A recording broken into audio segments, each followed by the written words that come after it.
مرة أو مرتين ثم لا يتوبون ولا هم يذكرون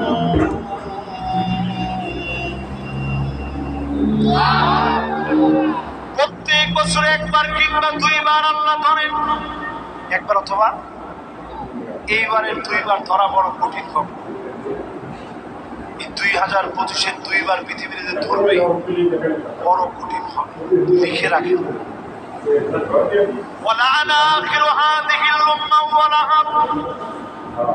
আগেকার বড় বড় আলেমদেরকে গালি দিবে।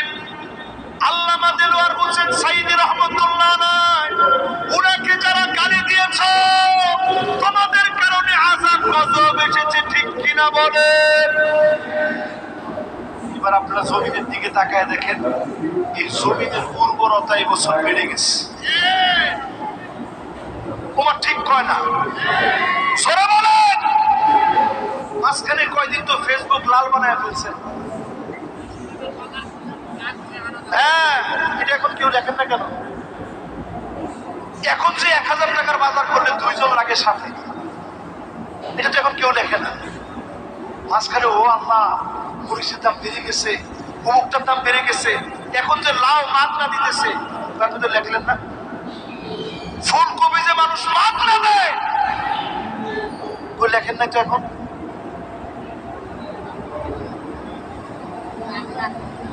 ও এটা লেখবেন না, লেখবেন ওইটা। আমি মনে করি বাংলাদেশের মাটির উর্বরতা আল্লাহ বাড়ায় দিয়েছে, ঠিক কিনা বলেন? এইবার পরিষ্কার ভাবে শুনেন কি কি আযাব আসবে।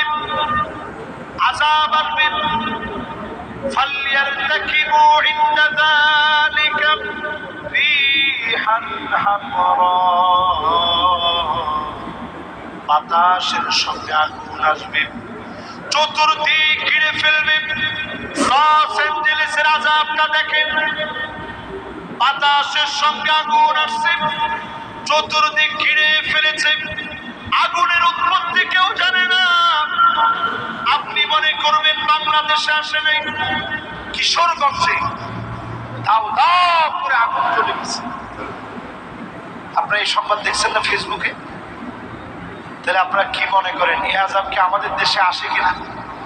আসে, কিন্তু শুধুমাত্র এই মানুষগুলা নামাজি, দিনদার, আল্লাহওয়ালা, এদের কারণে যিনি উঠায় নেন তিনি কে? এরপরে আযাব আসবে ভূমিকম্প। ধারণা করা হচ্ছে ঢাকা শহরে যে ভূমিকম্প হবে 2032 সনের ভিতরে, বর্তমান ভূতত্ত্ববিদেরা বলছে বাংলাদেশ নামক দেশটা বিলীন হয়ে যেতে পারে। নাউজুবিল্লাহ। নাউজুবিল্লাহ তো এখনো কইলেন না, জোরে কর। এই যে ভূমিকম্প এই মাসের ভিতরে, ফেব্রুয়ারিতে হয় না, জানুয়ারিতে 2বার ভূমিকম্প হচ্ছে, ছোট ছোট মাত্রায় হচ্ছে, ধরেন 5 মাত্রায়, 4 মাত্রায় ছোট ছোট ভূমিকম্প হচ্ছে। এটা যদি আল্লাহ 9 মাত্রা বানায় দেয়, ঢাকা শহর তছনছ হয়ে যাবে। কত লোক বেনামাজি হয়ে আল্লাহর সামনে দাঁড়াবে, কত লোক জালেম হয়ে আল্লাহর সামনে দাঁড়াবে। আল্লাহর হক আদায় করা বুঝে সারা দুনিয়ায় মুসলমান মার খাচ্ছে 2 কোটি মানুষ। 20 কোটি মুসলমানের মাথার উপরে ছাদ নাই, গরম গরম ভাত খাওয়ায়া বাংলাদেশে যাদেরকে আল্লাহ রেখেছে, এরপরেও যদি নামাজ না পড়ে যিনি পাকড়াও করবেন, আযাব দিবেন তিনি কে?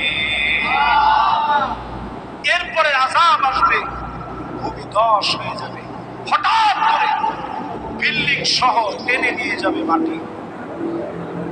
এরকম আযাব পঞ্চগড়ে আসছে, বাংলাদেশে, ক্যালিফোর্নিয়া আসছে, ওয়ার্ল্ডের বিভিন্ন দেশে আসছে।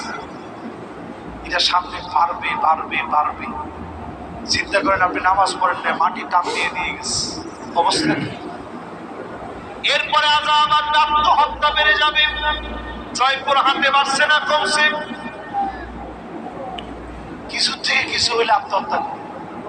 আত্মহত্যার আগে কালেমা পড়ে নেয়, লা ইলাহা ইল্লাল্লাহ মুহাম্মাদুর রাসূলুল্লাহ। মানুষ কত ফাজিল হইতে পারে চিন্তা করতে পারেন।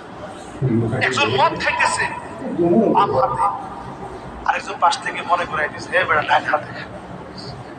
এটা বাম হাতে খাওয়ার জিনিস? বেটা মুসলমান কি বাম হাতে খাইতে পারে? ডান হাতে খা। উনি আত্মহত্যা করতেছে, উনি কালেমা বলতেছে আর বলতেছে, আল্লাহ আপনি সাক্ষী থাকেন, আমারে মাফ করে দিন। হ্যাঁ মুসলমান, এটা ভয়াবহ আযাব। নবীজি বলতেছেন এরপরে আযাব আসবে, ছেলে মেয়ে হয়ে যাবে, মেয়ে ছেলে হয়ে যাবে। আরে শরীফ শরীফ তো মাত্র, আপনি আপনার ঘরে কত শরীফ বানায় ফেলছেন। যেই মেয়েরা আপনি টেনশন কিনে দিচ্ছেন তো অলরেডি শরীফ, আপনি না শরীফ মনে করেন, সে তো অলরেডি শরীফ হয়ে হাঁটতেছে, ঠিক কিরকম? আবার তাকে দেখবেন ছেলেরা বড় বড় লম্বা লম্বা চুল রাখতেছি। আমি কয়েকজন জিজ্ঞাসা করছি, কি রে চুল এত বড় বড়? সুন্নত সুন্নত। আমি কইলাম যে সুবহানাল্লাহ, তোমার সুন্নতের প্রতি এত মহব্বত বেড়ে গেছে। আল্লাহু আকবার। ওই ভাই যেরকম বলছে এরকম আমি আল্লাহু আকবার বলছি। তারপরে তোমার ফরজের খবর কি চলতেছে? সুন্নত এত বড় বড় বাপরি, মাঝখানে আমার একটা ব্যান্ড লাগাইছে মহিলাদের, দেখছেন আপনারা? এরপরে দেখি বিরাট বিরাট দাড়ি। দেখেন এই কথাগুলো বলার সময় যুবকরা আসতেছে, এই অষ্ট তো শোনা দরকার। বিরাট বিরাট দাড়ি।